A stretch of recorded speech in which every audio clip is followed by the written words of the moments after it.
All right, so buckle up, because this deep dive, it's not your typical philosophical debate, We're jumping headfirst into the world of Rudolf Steiner.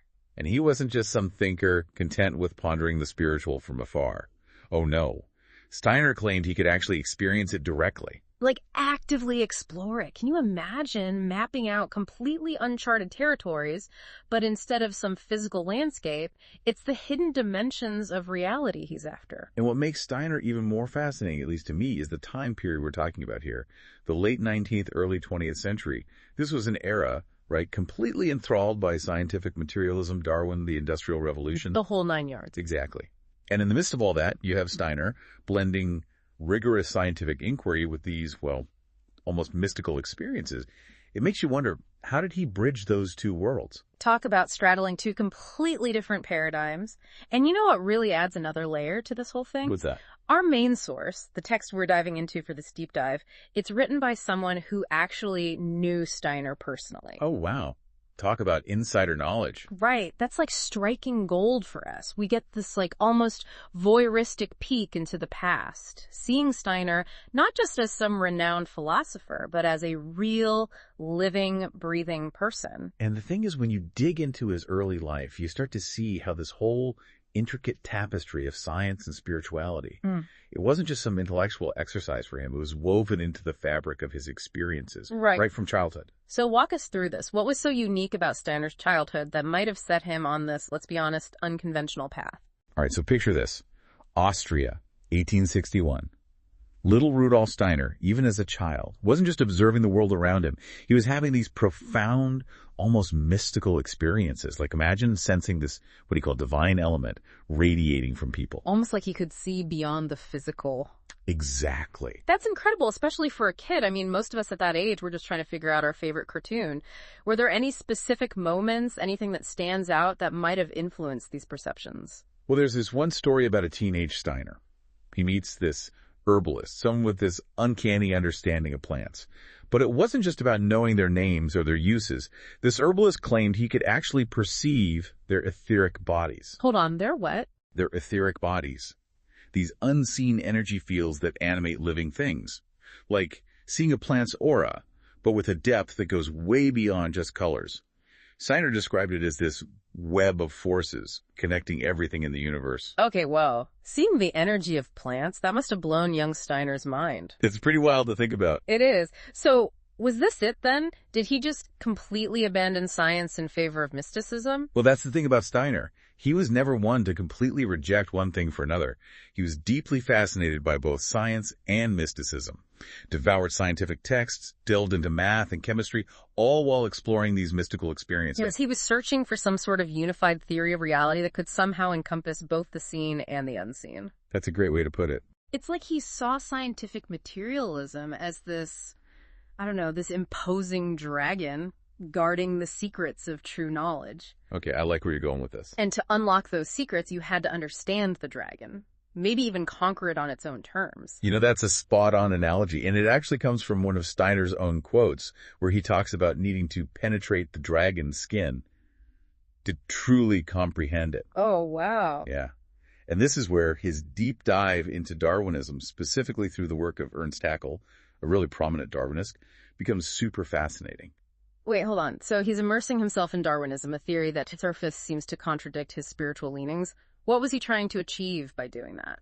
He wasn't trying to disprove Darwin or Haeckel. Actually, he saw their work as essential for understanding the mechanics of life, the how of evolution, you could say. But he also felt like it didn't tell the whole story.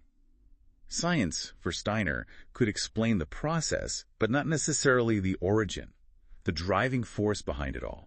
The spark that ignites the whole thing. Right. It's like science gave him this incredibly detailed blueprint, like the intricate workings of a machine. But what about the engineer? The consciousness behind it all, that's what Steiner was really after. Exactly. And that's where his whole concept of spiritual investigation comes in.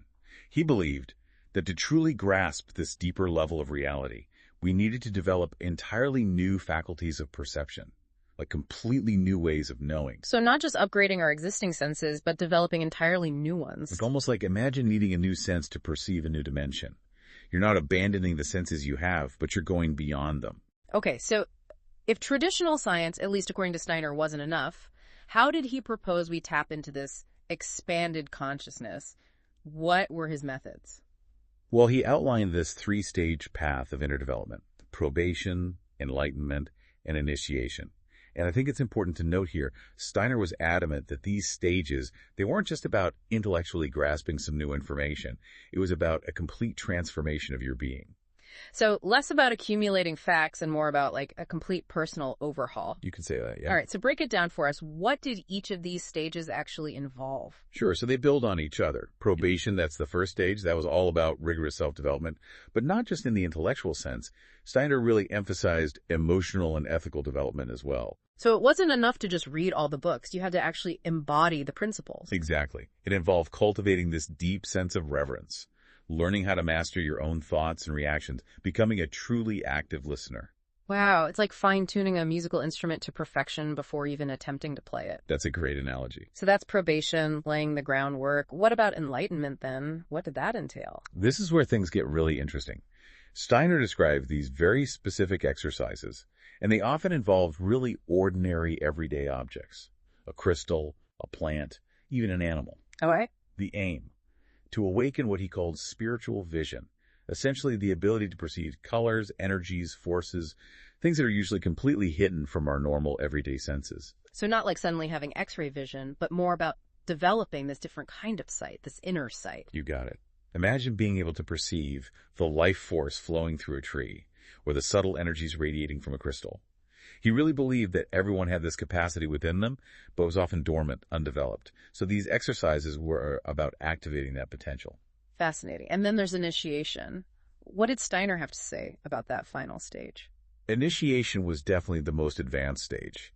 This level of inner transformation, it went far beyond just accumulating knowledge. It was about a fundamental shift in how you perceive and interact with reality itself. And honestly, the texts we have, they don't really go into great detail about this stage. It's likely because it was considered too esoteric, too difficult to put into words in a way that wouldn't be easily misinterpreted or misconstrued, you know. It does make you wonder, what exactly did he mean by a fundamental shift in perception? But even with all this talk of stages and inner development, some of this might sound, well, a little out there to our listeners. Steiner wasn't claiming to be some kind of magician, right? No, not at all. He seemed to believe that this spiritual vision, as he called it, was something anyone could develop with the right training, the right approach. That's a really important point. Steiner wasn't claiming any kind of special powers for himself. He really believed that everyone had these capacities within them, lying dormant, like undiscovered talents just waiting to be nurtured.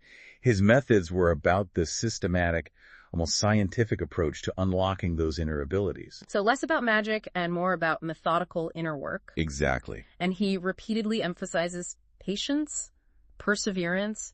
He even cautions against getting caught up in unsubstantial fancies. It's very grounded, which I appreciate. This wasn't about instant gratification, but about a genuine commitment to inner growth. He was adamant about that, absolutely. Yeah. There's this one quote from Steiner that I think perfectly captures this. He said, "In my own sphere of thoughts and sensations lie enfolded the deepest mysteries, but hitherto I have not been able to perceive them." It's like he's saying this potential for deeper knowledge, for expanded consciousness, it's not out there somewhere in the ether. It's within each of us, waiting to be uncovered. It's a different way of thinking about spirituality, that's for sure. But like with any new idea, it's important to look at it from all sides. And I'm guessing not everyone was on board with Steiner's approach, right? There had to be some pushback. Oh, absolutely. Not everyone was sold on Steiner's ideas, and rightfully so.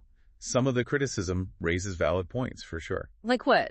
Give us an example. Well, like the scholar Olaf Hammer, he questioned whether Steiner's claims of using, scientific methodology to study these inner subjective experiences, whether that really held up to scrutiny. Yeah, I can see where he's coming from. I mean, observing a plant growing under a microscope, that's one thing, but saying you're seeing its etheric body with some kind of inner sight, that's a whole different ballgame. How do you even reconcile those two ways of knowing? Right. It's a huge question. It throws you right into this philosophical wrestling match about consciousness, perception, what even counts as valid knowledge. Exactly. But, Steiner himself acknowledged that there was always room for error. in this kind of spiritual exploration. He didn't believe that every vision someone had was automatically accurate or true. So it wasn't a case of him saying, trust me on this, I have special insight. No, not at all. He believed this kind of exploration could be rigorous, even self-correcting. It wasn't just blind faith. Interesting. So where does that leave us then? Well, I think whether you buy into all of Steiner's theories or not, what I find really valuable is the sheer audacity of the questions he was asking. That's what's so captivating, right? It makes you stop and think, what if there are these layers of reality we're just not equipped to perceive with our normal senses? What if we have all this potential within us that's just waiting to be unlocked? And that takes us right back to the core of what Steiner was getting at. He suggested that focusing on inner development, cultivating those dormant abilities for perception and understanding, it could lead us to a far richer, more meaningful experience of the world. So even if our listeners aren't quite ready to start meditating on a crystal or looking for their own etheric body, Steiner's ideas definitely give them something to think about. Could this focus on inner development, like he proposed, unlock entirely new ways of seeing, knowing, even just being in the world? It's a